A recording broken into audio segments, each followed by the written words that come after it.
Good afternoon, everybody. Thank you so much for joining us today. I'm Lisa Partida with Home in LA, and today we have our wonderful friend Thomas Fuentes with Bank of Hope. And today's topic is going to be talking about your savings plan.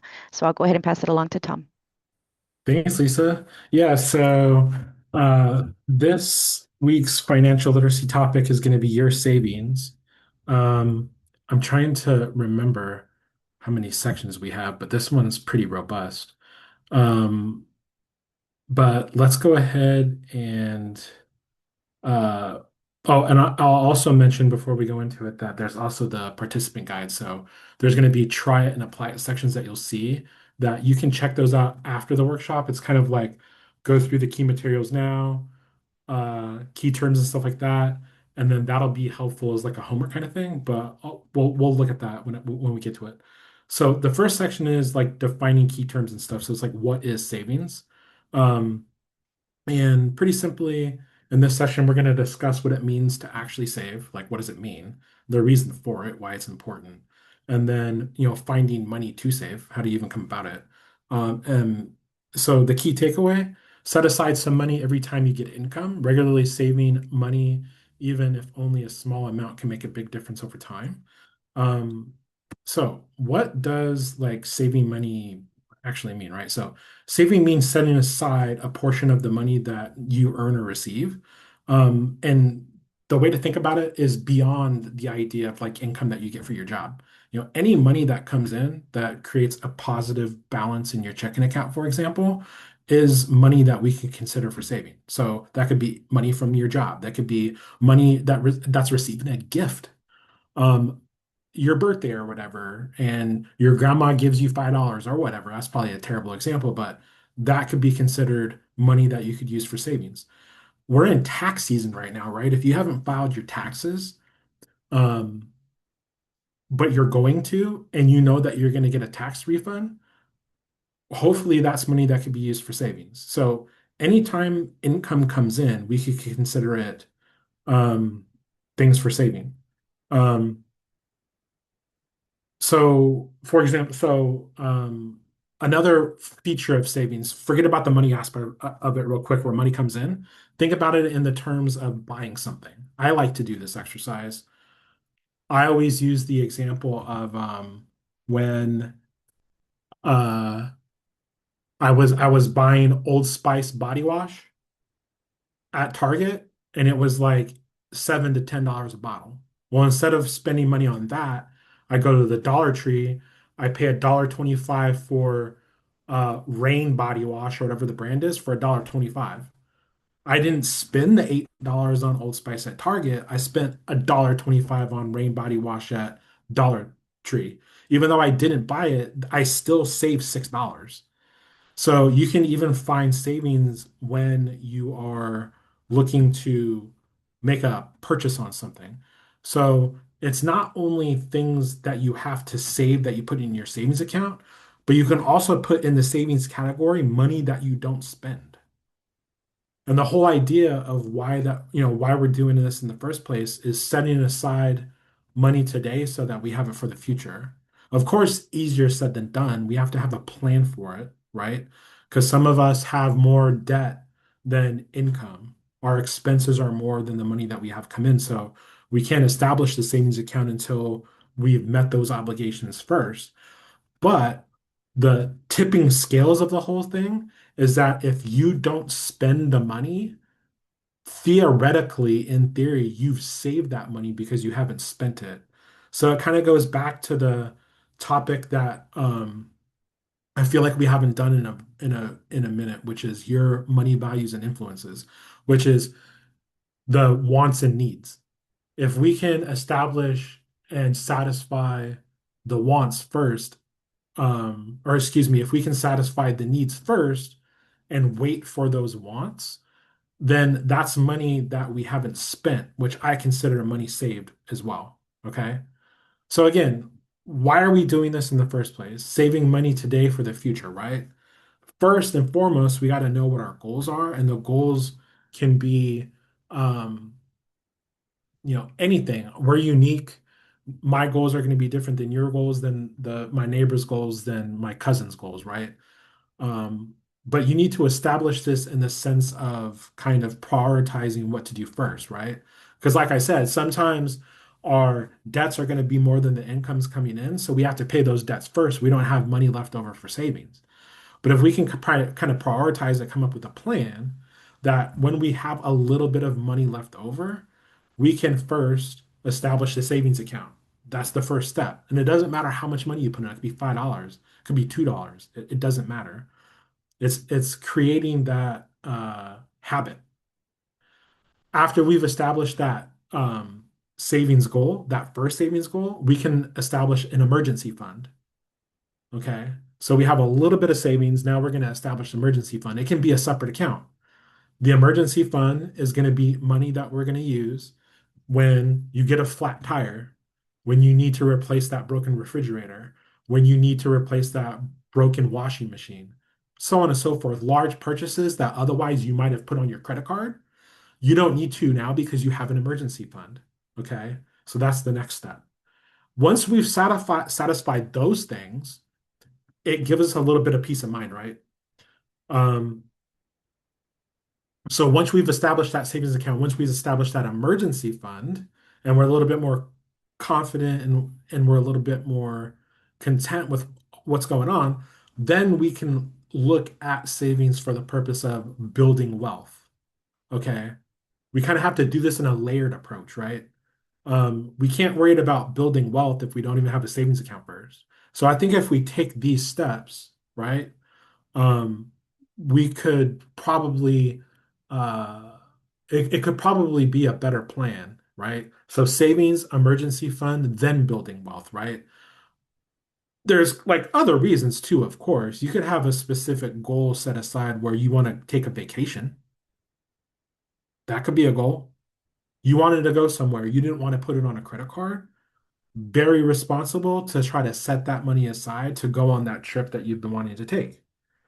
So there's going to be a whole bunch of reasons, why you want to do it. And then remember too that once you have this plan established, you can look at increasing your savings by other methods too. Maybe at this point now, you can find a job in the industry that you're currently working in that pays a little bit more. Maybe uh, maybe you're working at Amazon in the warehouse at the fulfillment center and you go look for jobs. Maybe UPS fulfillment center pays a little bit more. Then we can start thinking about that promotion, maybe that other job in the other industry that could potentially increase your income at your job, that could potentially allow you to get more money. So I mentioned in the participant guide, you're going to run into these apply it or try it sections. Now, this could be like homework, okay? But essentially, um, we talked about, there's several different reasons that we want to create savings, right? And developing the habit for savings. But we also can do it for the purposes of paying uh, growing debts, right? So in this section, we have a situation with Tamara. Tamara works at a local retail store. Her hours vary from work to week. Some months it's a struggle to pay her rent and utility bills. While growing up, she saw her grandma set aside part of her paycheck every Friday at the bank.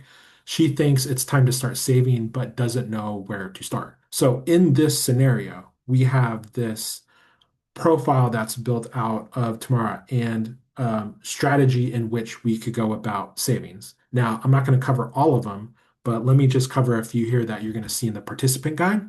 And here it is here. Check the strategies you think might work for Tamara that might work for you. Establishing the strategy helps you spend less in the long run. Now, there's going to be a whole bunch of things aside from ATM savvy, bank on it, brand bias. What you don't see here that could be a strategy is count your coins. I still do this. I have a jar in my closet that I still keep my change in that like twice a year I'll take out and I'll roll it and I'll go to the bank to cash in. Coin savvy, sure. Another thing that is not on here that you might do is direct deposit. One advantage you're going to have of getting your check directly deposited into your account is you're not going to be subject to any holds, any check holds that you might. The money's available right away. Um, and it just adds to the regularity of knowing when you're going to get your check every other Friday, for example, if you're on a biweekly payroll system. Remember what I said earlier about the needs and wants thing? One of the other strategies that you don't see here that you're going to check out in this section of the participant guide, do I need it? Consider the needs versus the wants. Think about items you purchase on a regular basis and ask, do I really need this? Right? I give you the example between me being frugal and not buying the $8 body wash from Target, but buying the $1.25 Target Dollar Tree body wash. Still soap, still gets clean, saves me $6. Think about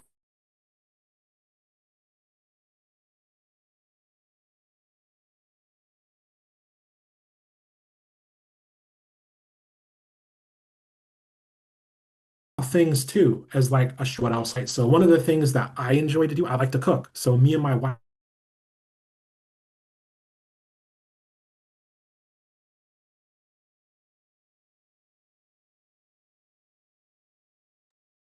Is it my connection? Is there something going on? Maybe it's No, it's cutting out for me too. oh, okay.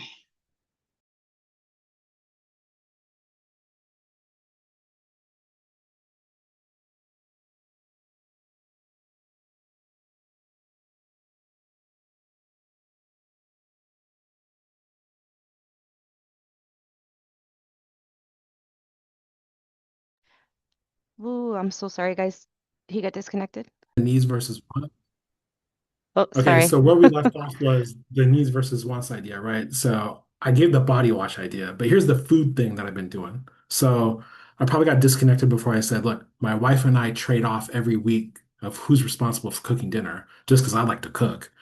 Um, and one of the things that you can do, because I see this and like I'm tempted by it, like at Costco in the back, all the way in the cold section, like they have the pre-prepared meals.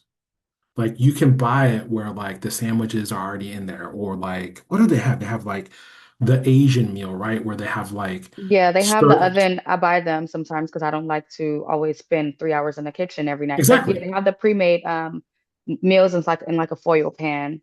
They have Yeah. pasta, they have meatballs, they have all kind of things. Yeah. And what I'm thinking is that look, I am so tempted and I go look to see how much those things. They have like pre-made pot pies that you can just stick in the oven. They now these things are like 25, you can spend anywhere from 20 to $35 for a prepackaged meal. The question I bring up is now it's a time proposition. What's your time worth to you? But I look at those meals and I know that I can make that meal for a fraction of the cost of having it already made.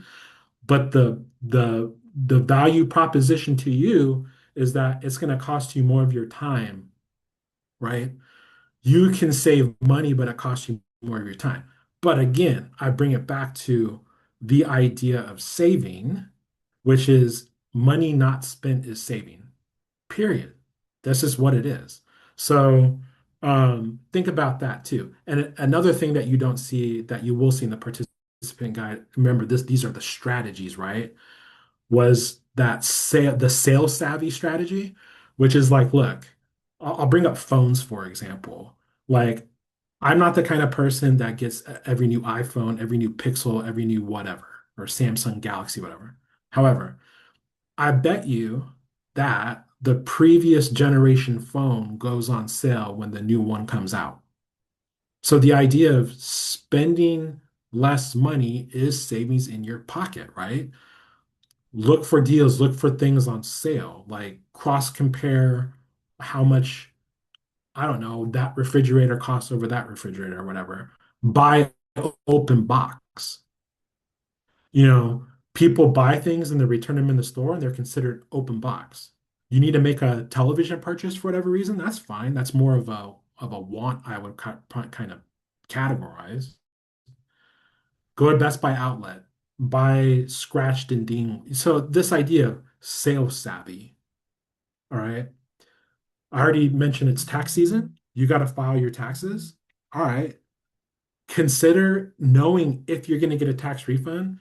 And I hope that you don't need to dip into the tax refund to pay maybe some bills that you're behind on or whatever. But if you are caught up on the expenses and the obligations that you have, your credit card bill, your car payment, so whatever, right?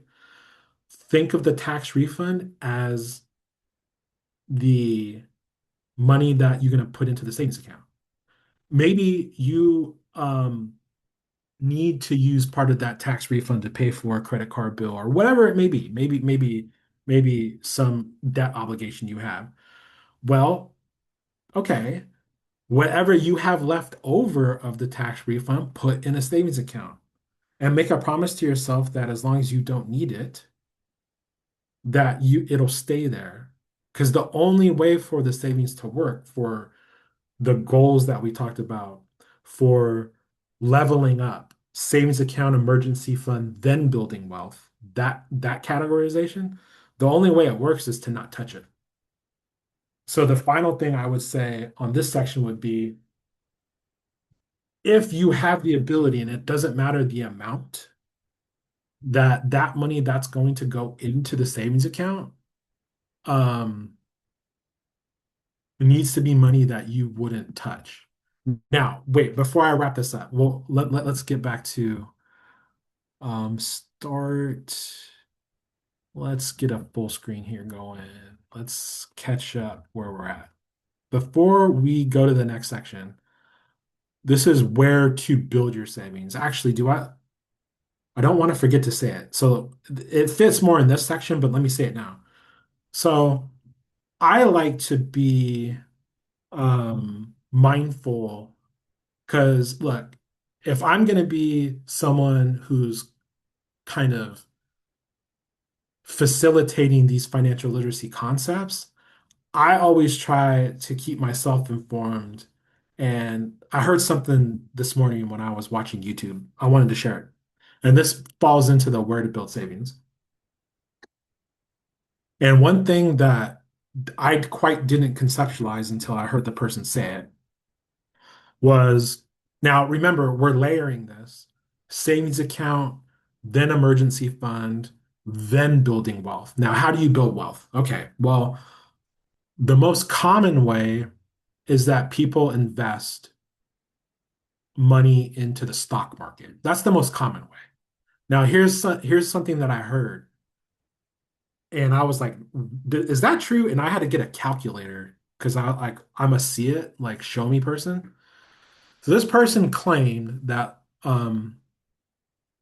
so how do I explain this? So there's this thing called the S&P 500, and it's a collection of the top 500 stocks in the United States. What's a stock? You can buy a stock, which is you owning a piece of the company. That's the nuts and bolts of it. Okay, that's the simplest way I can explain it. And for the last 100 years, the S&P 500, if you were to buy a share, has compounded at a rate of 10%. 10%. Now, here's the thing. I want you to have a savings account. I want you to have an emergency fund. These are not the vehicles in which you build wealth. This is the vehicle in which you have money set aside in case something happens. Savings accounts only pay a fraction of interest. So when we're building savings or building wealth, we're doing so by buying assets. And one of those assets would be the S&P 500, for example. Now, here's the claim the person made. And I was like, wait, let me check for myself. If you would, and this is going to sound like a lot of money, but remember, we're trying to build up to the potential to do this. The person claimed that if you put $100,000 in, that's a lot of money. That's a lot of money. But check this out. If you invested $100,000 into the S&P 500 today and you never touched it, you never bought any more, you just put 100,000 into it. Because it has historically compounded at 10% every year, if you didn't touch it for 20 years, you'd have $1 million.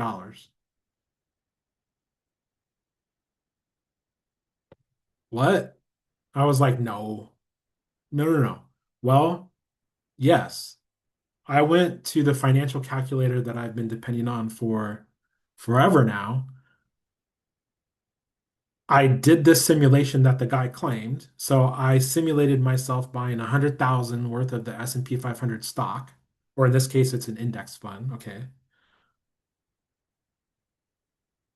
with no extra, with no extra purchases, nothing extra, with 10%.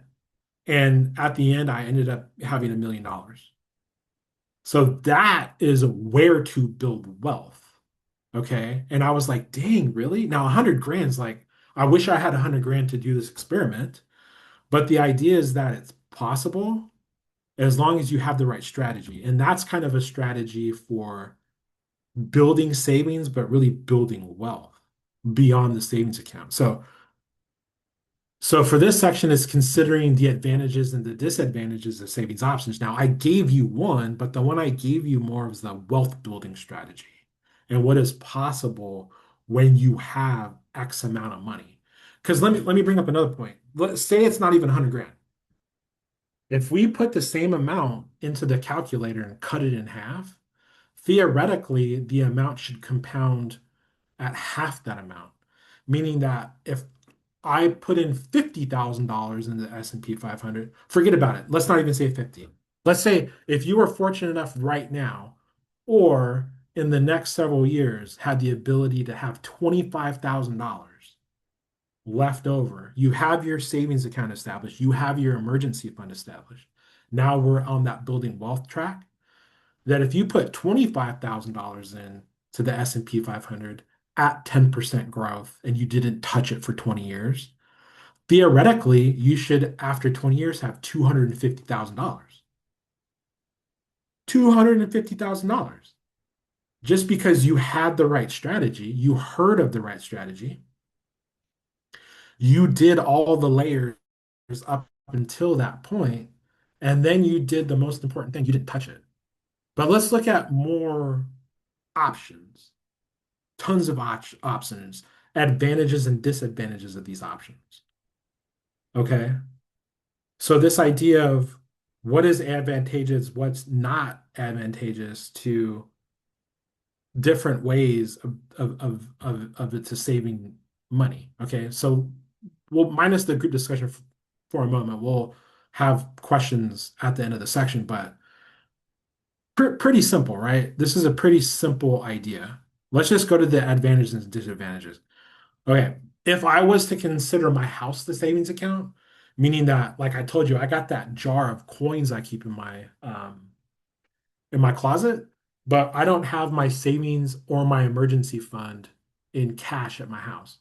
Very simple advantages, right? There's no fees at my house. There's no rules. I have the money at my house. But here's the thing: lost, stolen, fire, flood, whatever. The home, okay, we understand. Keeping it with friends and family. Okay, another thing that's pretty simple. No fees, no additional. Okay, convenient-ish, maybe. I don't know. Hey, mom, I gave you $1,000 to hold on to me. That's my savings. Okay, that's pretty silly. Disadvantages, your mom stole it. I don't know. You gave money to your friend to set aside for you. They stole it. Fire, flood at their house. Never mix friends and families with money because it can strain relationships. The old adage is don't go into business with your brother or whatever, because money is a thing that can cause stress and harm to a relationship, right? There are prepaid cards, right? I'll give you a specific example of when you might run into this. For this scenario that I'm pitching you, perhaps maybe you have the unfortunate circumstance of having to go on disability. Maybe you got injured at work. Maybe you're going through health problems. Maybe you had to file for a state disability. Well, one of the ways that you would get that disability is either through direct deposit to your checking account, or they actually give you a debit card. I can kind of consider that a prepaid card. What are advantages of it? Well, the card's easy to get. It's electronic. You can transfer money from the card to your checking account.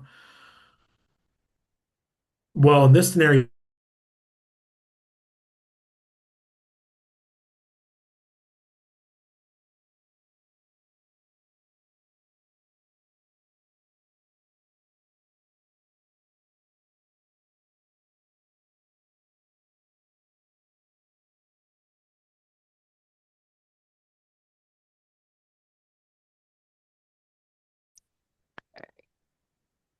Yeah, Alrighty. so I think we left off with like the advantages and disadvantages of places to save. Now we'll get more concrete now because really what we want to talk about is, and again, that layering approach.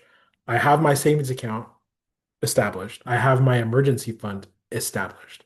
At that point now, I can start building wealth that we kind of already talked about with the idea of buying assets like the S&P 500. Now, let's talk specifically about the savings account because the reason that you want to keep your money at the bank is because the bank is FDIC insured. So that's like a traditional bank, like the bank I work at, Bank I Hope. But you also could keep your money at a credit union, right? This idea is you want to tap in to the money being federally insured. Okay. Meaning that per signer, you get up to $250,000 of insurance, whether you're at a bank through the FDIC or you're at a credit union, which is um, NCUA. Okay. And that's per signer. So your money is secured up into that dollar amount, meaning that my wife and I have a joint checking account with a credit union. That means that we're protected 250 plus 250, we're protected $500,000.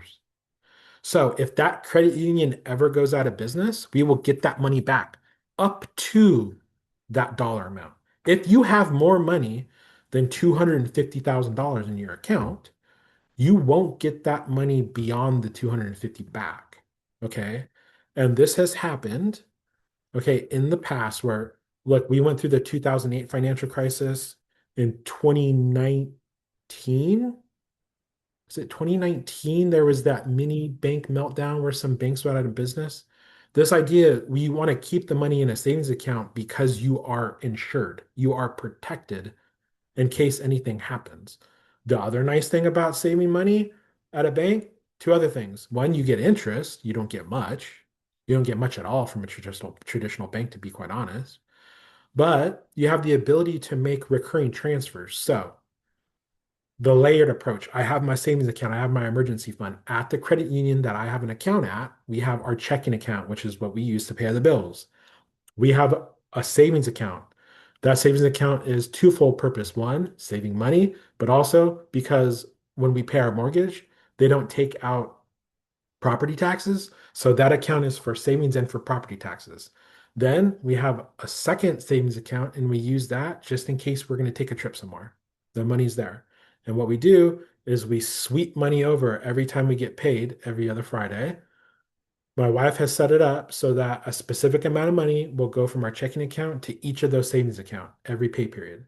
And it's a set it and forget it. So that's another nice, convenient way of establishing a savings account. Okay.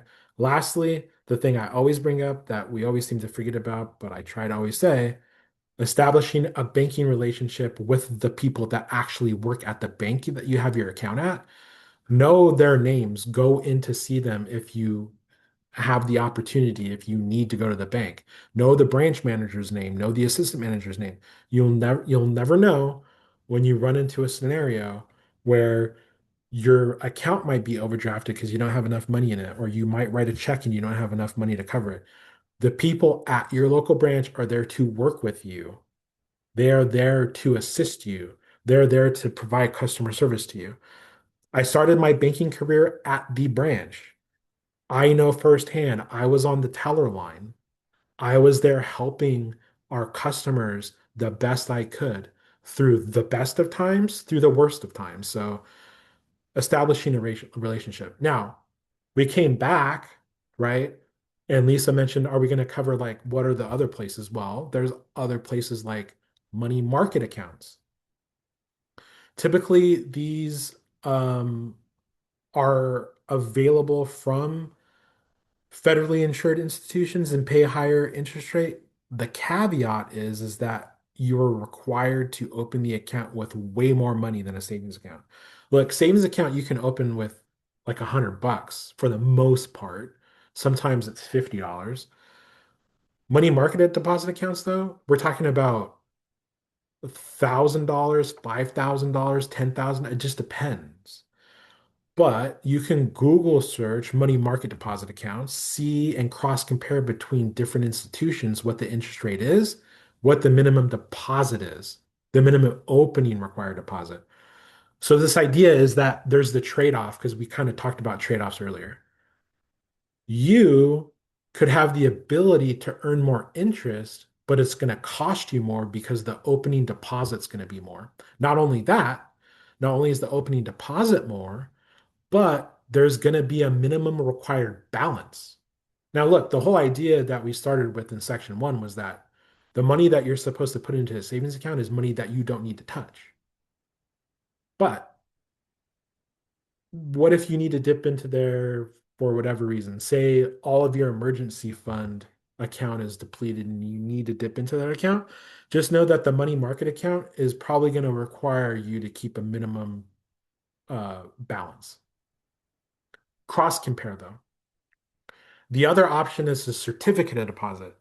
A certificate of deposit is going to be at your financial institution more than likely too. They're called CDs, okay? They are going to pay more of an interest rate than a savings account. They quite typically could pay more money in interest than a money market account, okay? However, there's a time restriction with these. Um, when you buy a certificate of deposit, you're more than likely locked into buying that for a certain amount of time. And these are typically 3 month, 6 month, 12 month, and beyond, meaning that you don't have access to that money until the term expires. Pays more interest, but your money's locked away for a certain amount of time. You also have the option of putting money into a retirement account. If your company offers a 401k, it's a great vehicle to put money away for retirement. Not only is it a good vehicle for retirement, but your company may offer a match. So, I'm lucky enough that my employer has a 401k and they have a match up to 8%, meaning I can contribute 8% of my payroll to that 401k, and my company will match that percentage up to 8%. Okay. That money gets invested. We kind of already talked about the stock market, S&P 500. That's where I have my money invested in my 401k. So I put money into that vehicle. My company matches up to 8% of it. It gets invested into the S&P 500.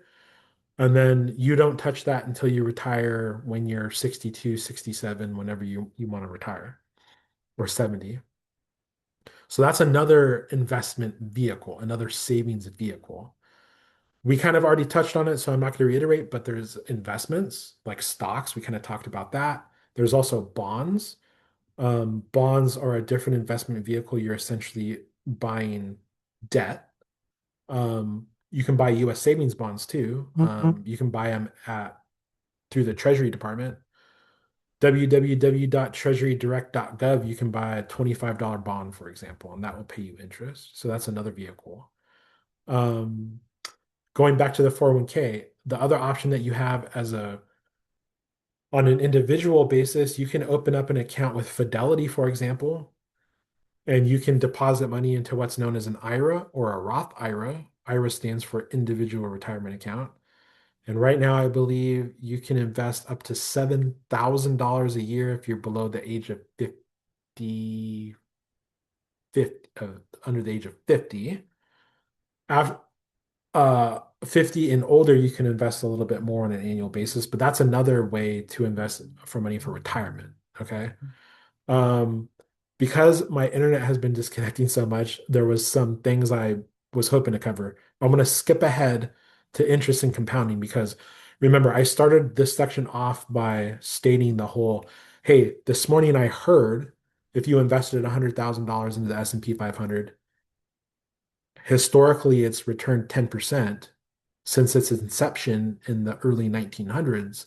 And if I don't touch it for 20 years, I'd be a millionaire. Let's look at how that kind of works. So let's skip to the interest and compounding section really quick. Here we go. So let's define our key terms real quick. What is interest? And another benefit of saving, might I add, but interest is the money that financial institutions pay you for keeping money deposited with them, period. You give the bank money, they pay you a little bit for keeping the money with them. So the interest that you earned is considered income too, because you're gonna have to pay income tax on it. But this idea is where this other key term of compounding comes in. Compounding is earning interest on interest. So you earn interest on the amount of money that you deposit, and then you leave it in the account. Plus, you earn interest on that interest if you leave it and you don't touch it. So even when interest rates are low, remember savings accounts play a fractional amount. You need to understand that that money is compounding daily, monthly, annually, and it makes a difference. Okay. So let me give you a specific example. All right. Here's what money looks like if you were paid 2%. And this is money compounding monthly. And to keep the math and the numbers simple, our baseline's 1,000. So if you put $1,000 into the bank and you didn't touch it and you put it in your savings account and that savings account paid 2%, you would have $1,105 at the end of 5 years. Now, here's the key takeaway in the formula, the strategy to understand compounding. Two key principles.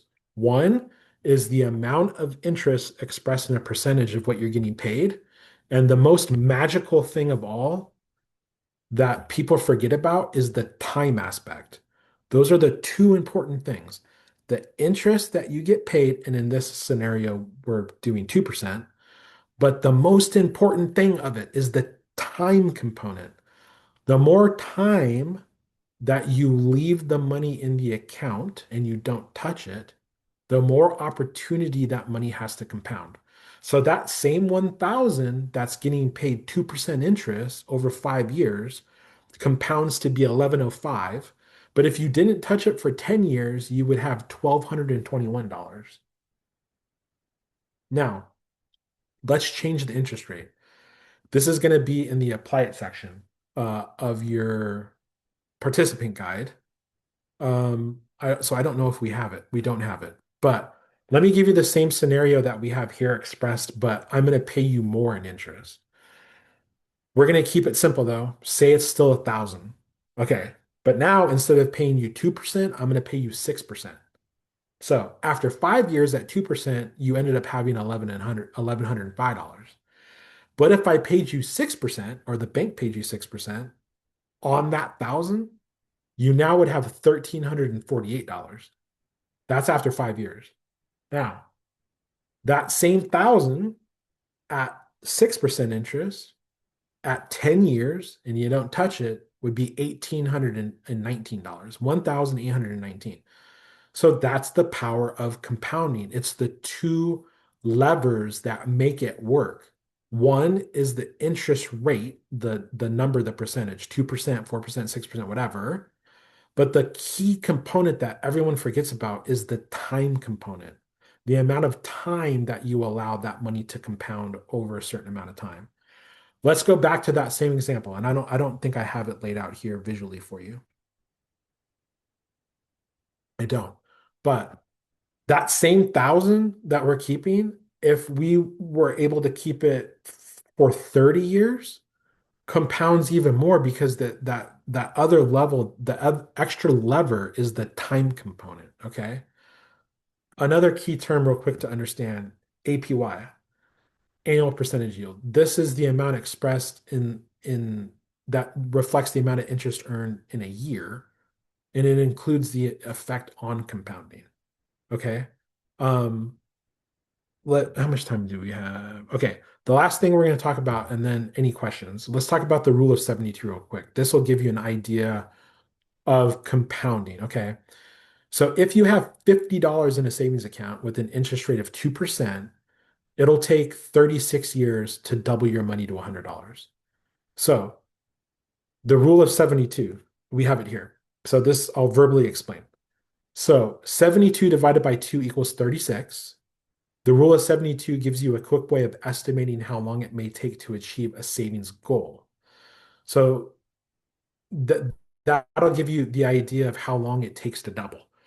So if we wanted our $50 to double, we'd use this formula to find out how long it takes to double. it would take 36 years. But we can also do the inverse of it to understand what the interest rate would be required for a formula. So what interest rate would double your money in 10 years?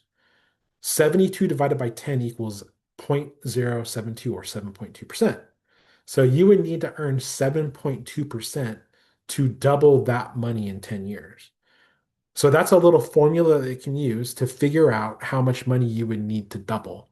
So it doesn't need to be 50. Say you want to double $10,000. Put it into this formula to know the interest rate that would be required, and then it'll spit out how much time it will be to double that money. So it's another kind of formula or strategy that you can implement to um,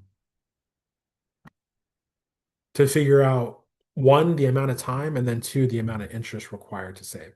Okay, let's end there. We're not going to go into the last section. The last section is saving for unexpected expenses.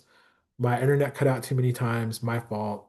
But I hope that kind of helps. But any questions on savings, emergency fund, the layered approach that we kind of talked about, building wealth, let me know.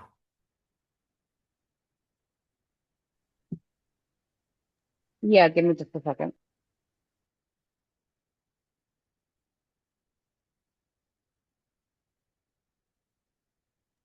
Okay, so my question that I was asking Lisa is that did you have any advice as far as like investing and not through stocks, not something long term like that, maybe something short term that you can actually see a turnover of profit within about a year, of notable profit within about a year? No, it doesn't exist. No. And the reason it doesn't exist is because the two main takeaways from section 2, which are how compounding works. One is the interest rate, and then two is the time. And the most important part of the two key terms is the time, not the interest rate. Let's go get the last one. But that's just you saw as far as going through a bank, going through a saving an account through a bank. We can apply the same principle to any investment vehicle. Excuse me. So like, what do you have in mind when you're talking about something that's short term that can turn your money around quicker? Like starting a business? Yeah, something, yeah, things like that. Yeah. I mean, it doesn't exist. It's still going to be the compounding factor, even if you're talking about starting a business. Because in order to start a business, you need to have the layered approach, just like it would be if you were a W-2 worker working at Amazon. The idea that you can't worry about building wealth until you have a savings account, but you can't worry about having an emergency fund until you have a savings account. So it's like you have to do one first, one step in front of the other. You can't miss a step. Um, Same thing with the idea that, well, maybe you would consider buying stocks or an ETF or a mutual fund long term, and you want to turn that money around quicker. What would be a way that I would turn my money around quicker? Maybe I have a business idea, but in order to start a business, do you have a personal savings account first? Well, yeah, of If course, you I have a savings don't, then account, I would you know. say that starting a business wouldn't be something that would be viable. But if I had a savings account and I had an emergency fund, the next part of trying to start a business would be, well, do you have the capital necessary to open that business? Well, if you don't have the capital necessary to open that business, then how do you acquire that capital? So the idea of investing any account of money into any idea goes back to the same first principles, which are putting the first steps in front of another. And there really just doesn't exist this vehicle in which you can put your money into that would have a fast turnaround that would allow it to build over time. I mean, there really is no way to get rich. It's a slow grind that involves interest and time. I mean, I wish that there was a way to do it. I would have done it already. Everyone would have done it already. But as long as you take that layered approach and you've got step 1, step 2, step 3, Then you can kind of think about uh, Mom, maybe excuse locking me. away that money into more time-bound goals. Um, What is like what? the slow, steady grind. It goes back to the idea of, and I think it goes back to one of the topics I feel like we haven't covered in our financial literacy sessions in a while, which is your money values and influences. It's this Mhm. idea of building the philosophy first before um, making the decision to lock up your money like in a 401k. Like I think the reason that we kind of get into the savings troubles that we do is that we're putting money away before realizing what we needed it for in hindsight. So this would be like why I think most people typically, like if you had a job and you had a 401k and you lost that job, didn't lose it, say you got a promotion or say you got a job somewhere else that paid more, Mhm. most people cash out that 401k instead of rolling it over because they need it. So I'm like a kind of building the steps um going first. Um One of the things I would suggest to kind of understand what that building blocks would look like is go to YouTube, search the money guys, and the money guys have this financial blueprint that they call I can't remember what they call it, but just Google search the money guys or go on YouTube and look for the money guys. They have a free map You look like a on demon. starting You look somewhere like and a then baby in getting demon. where we need to be. Welcome. And it's a good little map that you can place Is it the yourself Money on. Guys show? The Money Guys show. Yeah. And I'm trying to think of what the Okay. map's called, but it's free and you can download it for free. Let me see if I can find it real quick. The Money Guy. It's called The Money Guy Show. Oh, the Money Guys show. Oh, Okay. wait. Yeah, yeah. The Money Guy Show. And the download is for,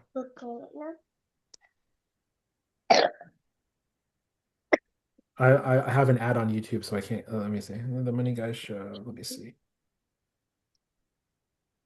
Mom, you done?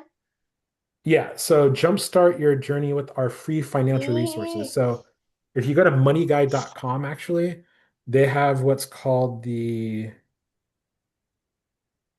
oh my gosh, I can't find it. It's a cool tool though, because it's like this map that allows you to go through their checklist so that you know what steps to take first. But you can kind of use that as a guide to Start. strategize or to come up with your own kind of path of what you would like to do. And it's That's a bothering me that good I kid. can't think of what its point is. Is it under resources? It's called Where to Start. Is that the one? Or is Yeah. it a tool? Um, it's the oh man, I wish I Let could me see link if I to can it share right my here. screen here real quick. Hold on. But anyway, this kind of would help with kind of like strategizing or prioritizing how you would start. Um,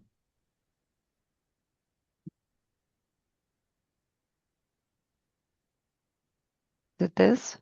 yeah, so this is their show. And they have oh, I remember what it's called. It's called the Financial Order of Operations. And it's going to be It's in their free downloads, I think. There it is, the Financial Order of Operations. It's a product. I'm pretty okay. sure they have a free version of it. But I think that this is a great place to start. Don't buy it for $49. Don't buy anything. Um, in their YouTube channel, I've seen them offer this download for free. But anyway, if you can find the free version or the video at which they explain it, it's a great tool to kind of start yourself on the path that totally fits within the topic this week of savings. But do not buy their course, do not buy their map. I have seen it online for free. Try to Mhm. Google search it to find it for free. It's a good resource. Financial Okay. Order of Operations. Um, that's a good place to start. Alrighty. Okay. All Awesome. right. Thank you. Thanks, Thank you. Tom. Thanks, everybody, for joining us, and we'll catch up with you in a couple weeks, right, Tom? Yep, I think we have next week, and I think we are talking. What are we talking? We're talking using credit cards next week. Okay. All right, So sir.